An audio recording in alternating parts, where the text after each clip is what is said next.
Hello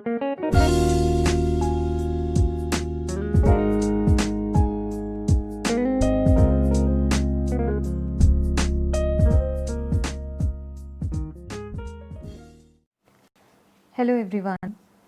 The lesson that I am going to take up is Everything I Need to Know I Learned in the Forest by Vandana Shiva. Okay, before that, let us take a quick look at what does nature teach us. The first one is unity in diversity. All of us know about this. Nature is present all around us in such a diverse form, and we find all the life forms, every aspect of nature live in such a unified fashion, in such unity, in complete tandem with each other. So that is something which we need to learn from nature. Enoughness.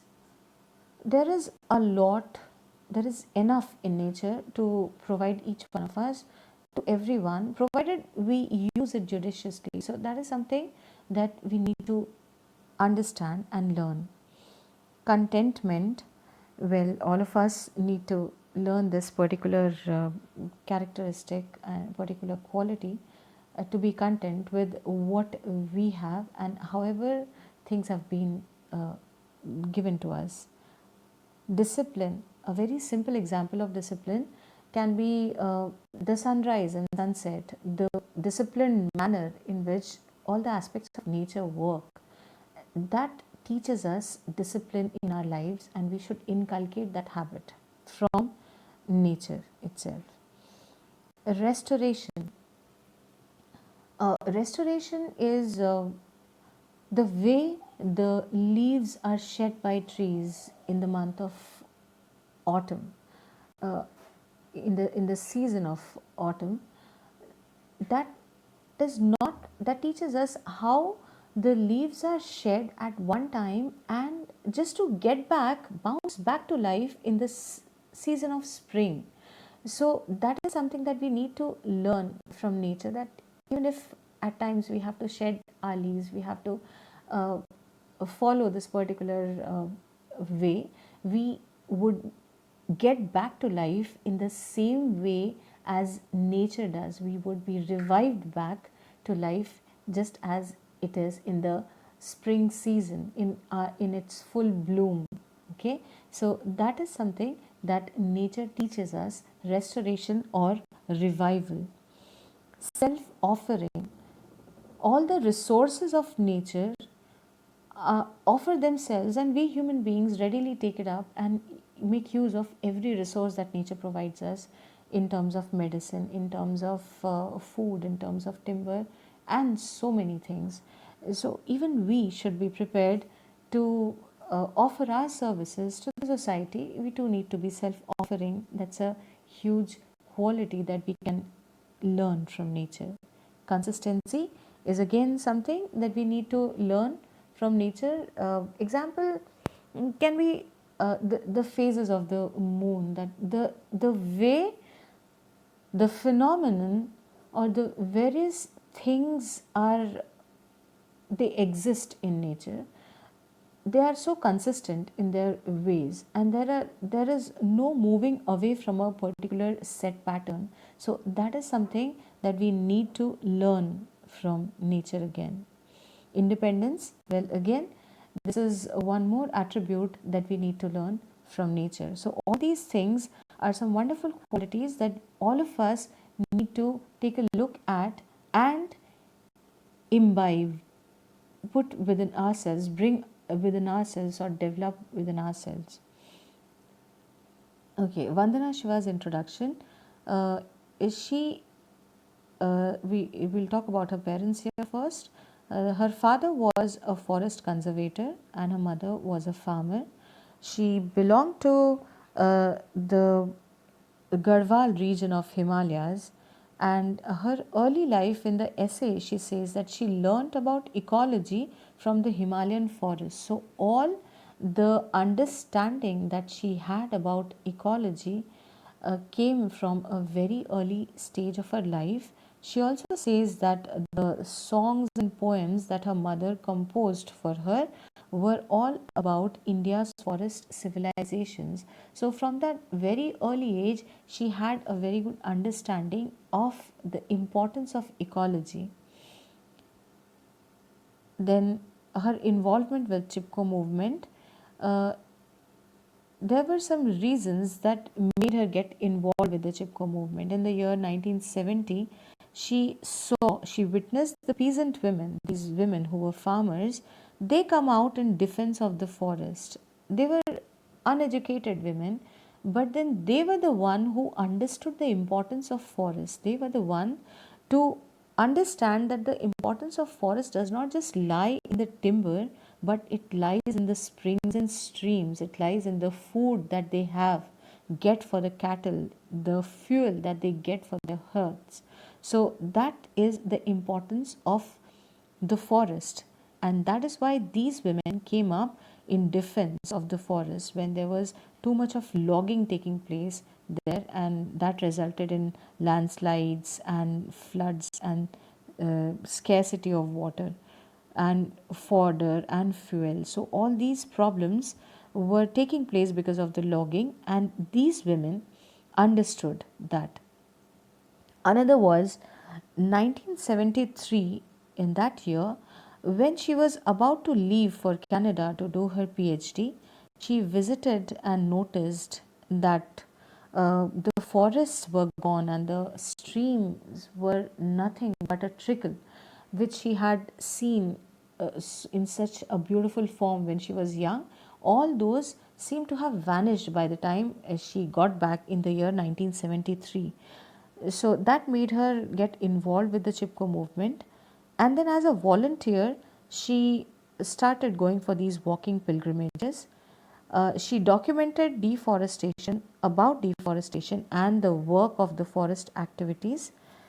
And that was how she spread the message of Chipko to the people. Now, there was this dramatic incident that took place in the year 1977. It was in the village Advani, where there was this lady known as Bachni Devi who stood against her husband. Her husband had taken a contract to cut the trees. So she, along with the other women of the village, came up and they all stood against all these men who had come to fell trees. So the forest officials, and the way they stood against them was they came with lighted lanterns in broad daylight. And when the forest officials got angry and asked the women as to what did that mean, so they said in all in one voice that we have come to teach you forestry. So that was this incident which took place in a very dramatic fashion. Well, uh, Monocultures of the Mind is a book by Vandana Shiva, where she speaks of the the failure to understand the importance of biodiversity is the the root cause behind the deterioration of nature and culture. Biodiversity, as all of you know, is a variety of life in the world, habitat, or ecosystem. So, biodiversity is very important, and that has to be taken into note and not played with. So, we human beings have started, just as we have started following this monoculture, that is, the literal meaning of this word is planting a particular crop or growing a particular crop in a given area. Now, in monocultures of the mind, Vandana Shiva says that we human beings have started developing this single idea as to going towards the things that are only beneficial to us. That is what she means to talk about, and that is why we give so much of importance to monocultures, which is in turn harmful for the biodiversity, harmful for the nature as well. So, uh, then she speaks about Navdanya movement that she started in the year 1987, that was just to conserve biodiversity and promote organic farming. They set up 100 community seed banks and saved more than 3,000 varieties of rice. And uh, through that particular movement, they even urged these farmers to make a transition from chemical based monocultures to biodiverse ecological systems, to move away from these chemical based farming to a better way of farming which kept the biodiversity intact and brought about a better yield. So that is what the Navdanya movement was about. Now, after that, uh, in the year 1994, the Navdanya farm was started in the Doon Valley of Uttarakhand province, and there, uh, through that, they were able to conserve 630 varieties of rice, 150 varieties of wheat, and hundreds of other species. And through that Navdanya farm, they tried to make the farmers understand that, and they tried to spread the message that biodiversity is an answer to the food and nutrition crisis. That, as I told you, that if agriculture or if farming is done by keeping the biodiversity intact, it helps in getting a better yield. It keeps us away from the chemical waste. It keeps the value of the soil intact. It keeps the soil intact with all its nutrients. It keeps the natural environment intact, and that is how it helps in getting a proper yield and getting helping us to come out of any sort of crisis that we might face in any other way. So that is the only answer to the food and nutrition crisis. If we follow this, we would definitely be able to fix this problem. Rights of nature on the global stage is the next one, where these countries, the first is Ecuador. It recognized the rights of nature in its constitution. There, as all of us know, nature is a teacher and we should recognize her rights as well. So, Ecuador was the first country to mention in its constitution the rights of nature. And the other country was Bolivia, which initiated the Universal Declaration of the Rights of Mother Earth. So, these two countries are in the South American continent. So, these two countries, they initiated in all these in this particular way. Now, being inspired by these two countries, the UN General Assembly in April 2011 organized a conference on Earth Day, and that was the report which was released by the UN Secretary General. It was titled as Harmony with Nature, and it said that we need to reconnect with nature. It spoke about the importance of reconnecting with nature. Okay, and one more important point that we came across after that was the idea of separatism that we human beings have, that that is the root of disharmony and violence against nature. We human beings think that we are so powerful that we can bring about any change and we can manipulate anything, and that is where we go wrong. This is the reason, this idea of separatism, that we can exist separately from nature, is something that has brought about this disharmony that we are facing right now and the violence that we can see, we witness against nature. Now, uh, there was this South African environmentalist Cormac Cullinan who urged to overcome an eco apartheid. Now, all of us know about apartheid. Apartheid was the separation of people on the basis of color.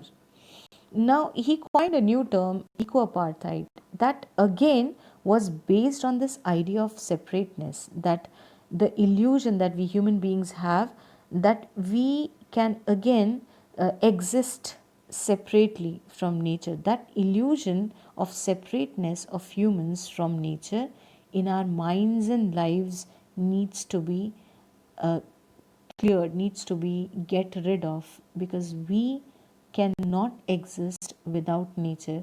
So he urged to overcome an eco apartheid. He urged to overcome this illusion that people have in their minds. So this is up to this much as of now. The rest would be continued in the next class. Thank you. Stay safe.